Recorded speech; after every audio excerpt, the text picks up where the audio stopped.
11 Alive is getting you ready to head back to school. I was like, this is where I want to be. I want to teach, I want to guide kids because that's what I really loved to do when I was a child.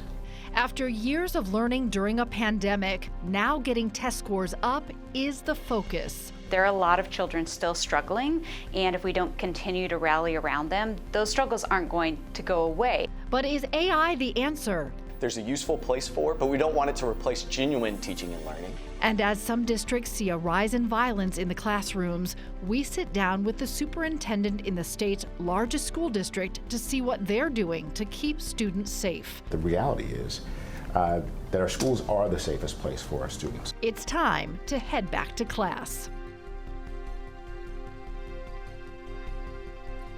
Thank you so much for joining us. I'm Cheryl Preheim. Heading back to school is an exciting time. Here at 11 Alive, we want to help set students and parents up for a successful year. Heading into the 2023-2024 year, there is a focus on kids catching up. The pandemic resulted in lost learning. There are now efforts to help kids get back on track, but it comes with its own struggles. It's why right now researchers at Georgia State University have launched a study to help school districts support your students. The college is using a nearly $2 million grant from the U.S. Department of Education to help repair damage done by the pandemic. They're focused on recovery efforts in Clayton, DeKalb, and Fulton counties. Federal grants for some pandemic-related programs are about to run out.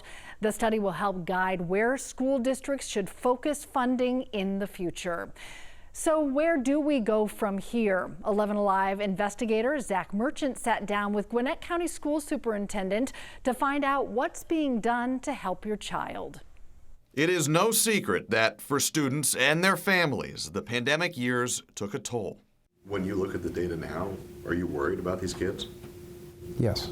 Tim Sass is a professor at GSU who researches COVID's impact on student performance. His latest project examined data from Clayton, DeKalb, and Fulton counties. We've seen really significant reductions in student achievement growth on the order of several months of learning. In Gwinnett County, the percentage of test takers scoring at a proficient or higher level in English and math dropped 2 by about 10 percentage points between 2019 and 2021, according to data from the Governor's Office of Student Achievement. It's concerning, and given the circumstances under which we were operating, it doesn't surprise me. But for Gwinnett County Schools Superintendent Calvin Watts, the data also shows signs of hope. Scores rebounded somewhat in 2022, as Watts says his district focused on staff recruitment and emphasized teaching fundamentals. That means that if I'm supposed to be in third grade and I'm supposed to be able to read on grade level, then ideally we're going to focus our attention to make sure that you understand what it means to read. For Watts, he hopes the scores are a sign of a trend that will continue, and the new school year a fresh start as they begin to move past the pandemic. This year really feels like a sense of normalcy. In Gwinnett County, Zach Merchant, 11 Alive News. During our time with Gwinnett Superintendent, we asked another important question: what's being done to keep our students safe? Over the past 5 years, the district reported more than 300 incidents of terroristic threats, almost 500 incidents of felony weapons. For Superintendent Calvin Watts, he stands by the county's dedication to safety. And our goal is to make sure that we have a preventative measure, that we also hold students and adults accountable. The reality is that our schools are the safest place for our students. Part of the new safety plan for Gwinnett County Schools includes some new technology. A crisis alert system is now installed in all 142 schools. The goal is to help teachers and staff get medical or emergency help through a small wearable device. But it's already gaining criticism after teachers in different parts of the country have accidentally triggered lockdowns. Here's 11 Alive's Brittany Kleinpeter to walk you through the technology. Imagine collapsing, unable to call 911. It gives them a greater ability to summons help when they need it for like a medical emergency. Or living through the unthinkable. If they see a significant violent incident, they can put the school into a hard lockdown. This little device is designed to empower educators to be prepared for all of it. I see it being extremely beneficial for providing greater safety and security for our students, our faculty, our staff. In an age where anything can happen. And it's quickly taking over districts across the state. Cover over 70% of the K-12 public schools in the state of Georgia. Gwinnett County Schools is just the latest district to implement the technology, equipping its over 22,000 employees with the wearable device. Every employee will get one of these badges, regardless of whether you're a teacher or administrator. And it has the capability to pin your exact location, regardless of where you are. With more users, the technology has created more opportunities for false alerts. A Cobb County employee triggered a district-wide lockdown last year, and this spring, Fulton County experienced 2 school lockdowns after an employee accidentally pressed their badge too many times. We have different training programs that we have provided to districts that enable staff to practice the button pushes. And just like with anything in education, officials realize And it's going to be a learning curve. but say they're excited to get another supply for the classroom. Reporting in Gwinnett County, Brittany Kleinpeter, 11 Alive News. For some parents, the new school year comes with new grief. In the last decade, even before COVID-19, the country has seen a 57% increase in the suicide rate among young people. But for 16-year-old Azaria White's family, her story is not just part of a statistic. Azaria was a sophomore at a public school in Atlanta. Her mother, Lenita Ruggless, says Azaria had a hard time at school before they made the decision to switch her to virtual learning this past January. It wasn't until after Azaria's death that Lenita found harassing messages in the history on her daughter's phone. Now she wants to warn other parents. Please be aware of social media. There are so many ones that I wasn't aware of. Experts say there are signs to watch for: depression, anxiety, avoiding certain spaces, lower self-esteem, and any self-harm. If you think your child's struggling with thoughts of suicide, there's always help. You can call the Suicide and Crisis Lifeline at 988. The U.S. Surgeon General is warning about the impacts of social media on your child's mental health. Social media use by young people is nearly universal. Up to 95% of 13 to 17-year-olds say they use it. More than a third saying they use it almost constantly. Childhood and adolescence represents a critical stage in brain development. Mental health experts say it makes young people more vulnerable. It's why health officials are sounding a warning and calling for lawmakers to take urgent action to protect young people to harmful online messaging. In the meantime, experts are offering some tips for parents to cut down on kids' use. First, establish a tech-free zone in your home. It creates a space to foster in-person relationships. Next, teach kids about responsible online behavior, and more importantly, you should model that behavior. Third, report problematic content and activity that you see. Coming up, ChatGPT seems to be everywhere, maybe even on your child's computer. Teachers are trying to figure out how artificial intelligence plays a role in the classroom. We'll share what it means for your kids' homework assignments.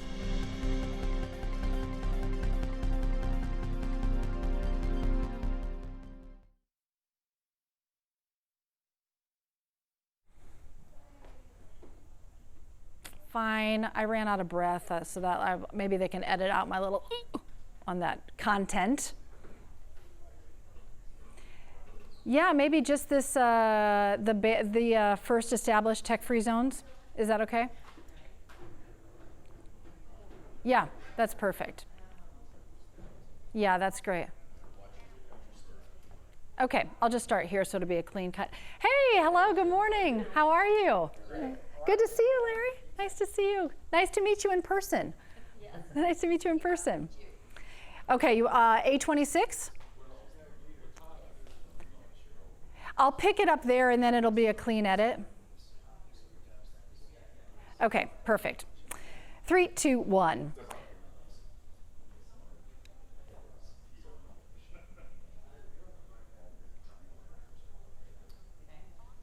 You good? Okay, ready? Childhood and adolescence represents a critical stage in brain development. Mental health experts say it makes young people more vulnerable. It's why health officials are sounding a warning and calling for lawmakers to take urgent action to protect young people to harmful online messaging. In the meantime, experts are offering some tips for parents to cut down on kids' use. First, establish tech-free zones in your home. They create space to foster in-person relationships. Next, teach kids about responsible online behavior. And more importantly, you should model that behavior. And third, report problematic content and activity you see. Coming up, ChatGPT seems to be everywhere, maybe even on your child's computer. Teachers are trying to figure out how artificial intelligence plays a role in the classroom. We'll share what it means for your kids' homework assignments.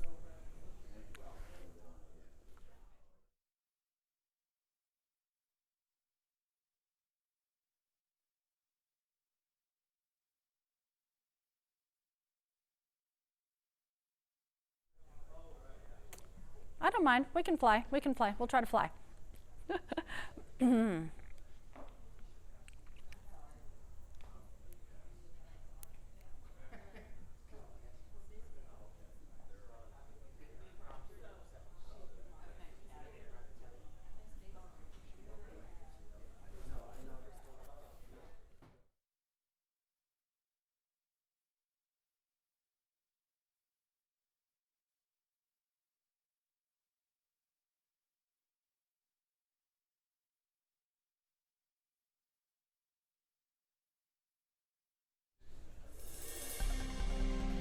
Cheating or a new tool? Almost 90% of surveyed students admit they are using artificial intelligence for schoolwork.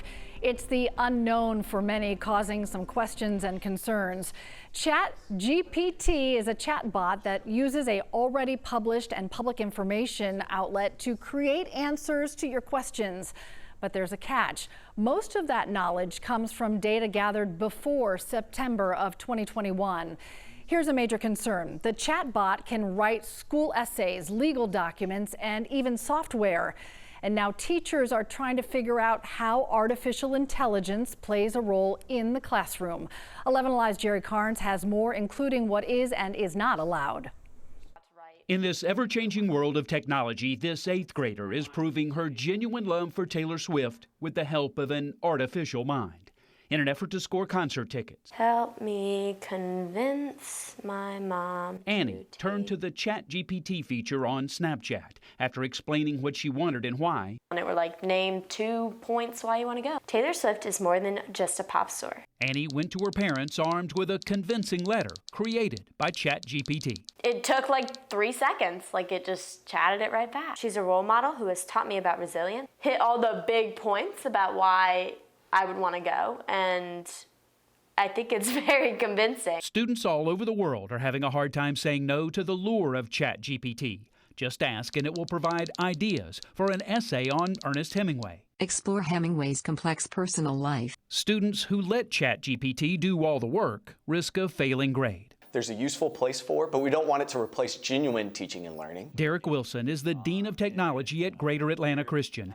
He's helping students and teachers here make good use of ChatGPT, while at the same time cautioning students. What is and isn't plagiarism? What if I'm using it to generate ideas? Or what if I'm using it to help me outline the paper, but I write it? And again, those are conversations that need to happen with the teacher. DeKalb and Fulton County have blocked ChatGPT on student devices while at school. Gwinnett County has warned students that if they use ChatGPT, they have to cite it as a source and will be held accountable if the information is wrong.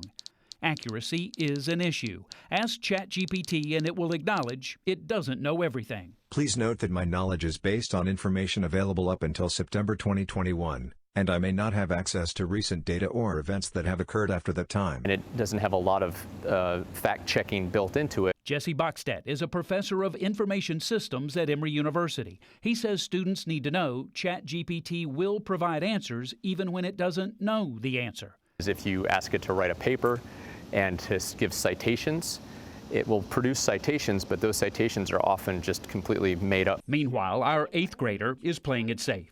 Annie was upfront with her mom about the author of that Taylor Swift letter, and she was sold. Yeah. Because here I am. We're going in Paris. Her family has tickets to next spring's concert in Paris. No word on whether Annie's artificially intelligent friend will be joining them.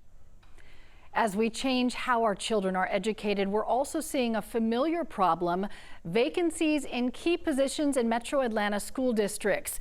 You can see that in Fulton, Clayton, and DeKalb. They're dealing with openings in the hundreds. It includes teachers, paraprofessionals, and bus drivers. In DeKalb, officials were able to tell us the number of voluntary resignations is definitely more than usual. As for Fulton County and Atlanta Public Schools, 11 Alive's Joe Ripley digs into why some jobs are in short supply.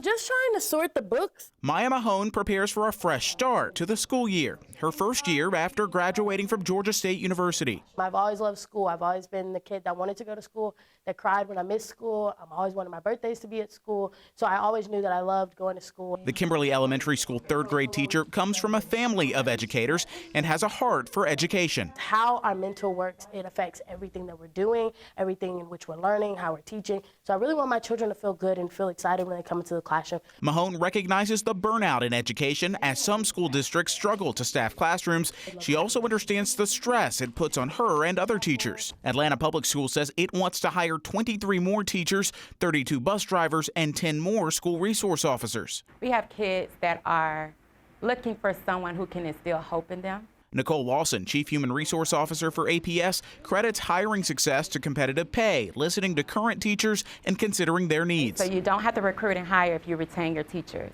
So focusing on well-being. We have Zen rooms within our schools. We have increased our support as it relates to counseling. And we also added wellness days in our calendar. Fulton County Schools lost more than 1,000 teachers over the summer. It currently has around 90 teaching vacancies. The district still needs about 100 bus drivers and 9 school resource officers. Fulton County Schools HR Chief Gonzalo LaCava says potential teachers can use their degrees in other areas, and bus drivers can work for companies that pay more and come with less stress. He says a supportive culture and the right incentives help in a competitive market. We invest in teachers plenty, so at the end of the day, if we lose them, we're losing a huge investment. They're walking out the door. Maya Mahone is just walking in the door, marking a new chapter, prepared for the road ahead. Education has always built me, raised me, and taught me that education is what gets me to where I wanted to go. In Atlanta, Joe Ripley, 11 Alive News. Next, more families are choosing homeschooling, why they say it's the best choice.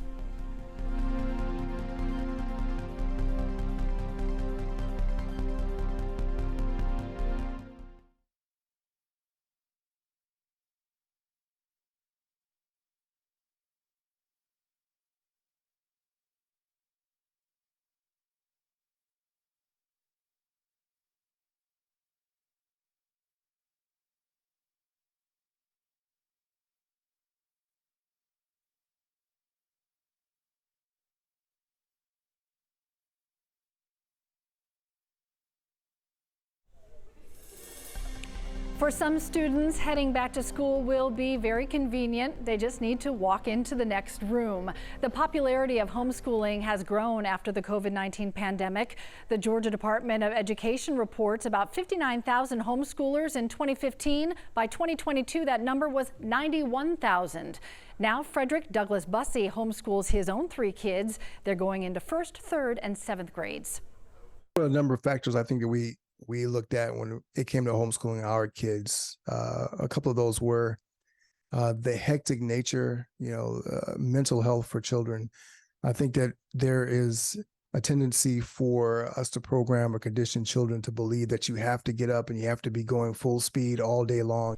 Georgia officials expect about 100,000 students to homeschool this year. For some, learning at home is the best. For others, learning with a little extra support is better. Faith Jesse introduces us to a rising senior finding his own way to success.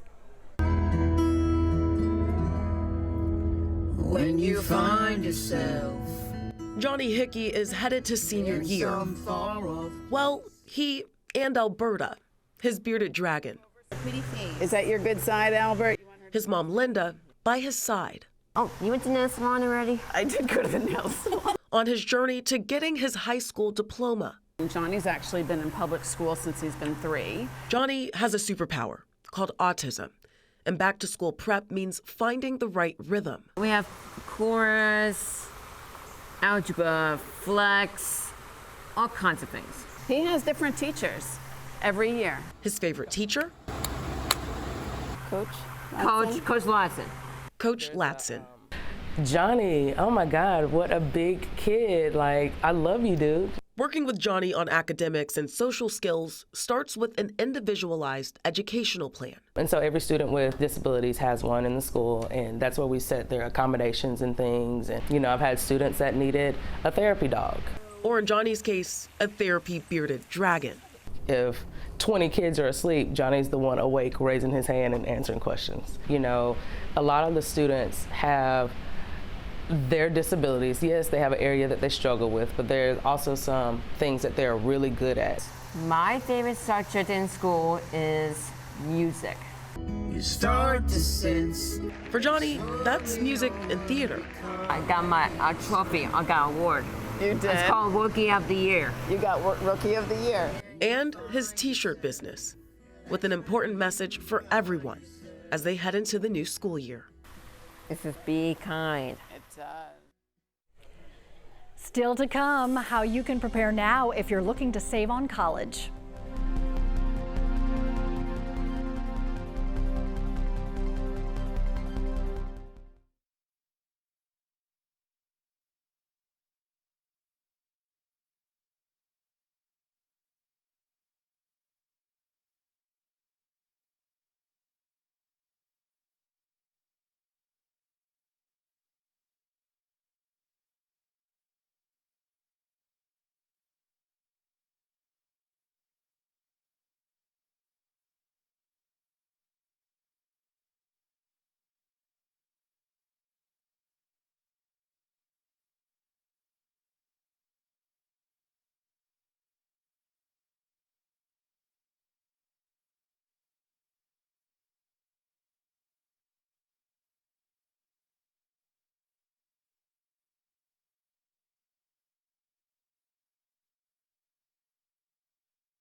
Free meals for children who currently qualify. You could take out those next two lines.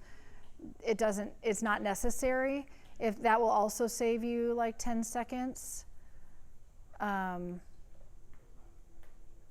you can take it out from it includes free meals for children who qualify, low-income parents who fall, blah, blah, blah, blah, blah, blah, blah, to the goodbye. Does that get us there? Okay.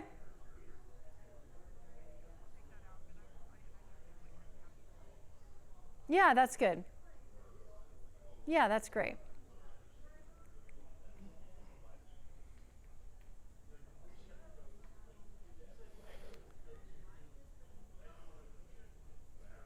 Yeah, I'm ready.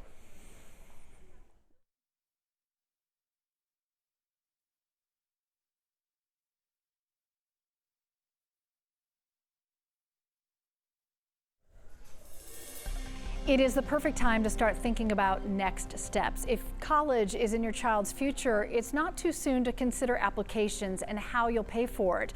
An Atlanta Public School counselor says taking advantage of state scholarships is key. The Hope Scholarship, this year, we are very happy that the legislature made some changes. If students graduate with a core GPA of a 3.0 or better, then 100% of their tuition is covered. She also says think about MATE, M standing for Find Your Major, A, academic profile, T, test scores, and E, extracurricular activities as you're filling out those applications. For many parents, paying for their children's school meals is difficult.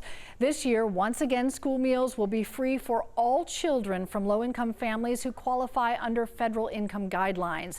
The free meals are possible again because the state extended the COVID-era free meals for one more school year.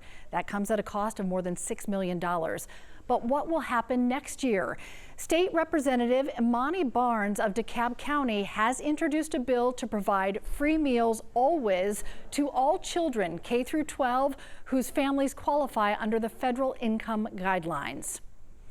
We wish everybody a happy first day of school and a lot of luck during the upcoming new school year. We have covered a lot of ground in 30 minutes, but don't worry, everything we've covered is on 11alive.com right now. You can text back to school to 404-885-7600. We have a link to everything you need to know. Thanks so much for joining us.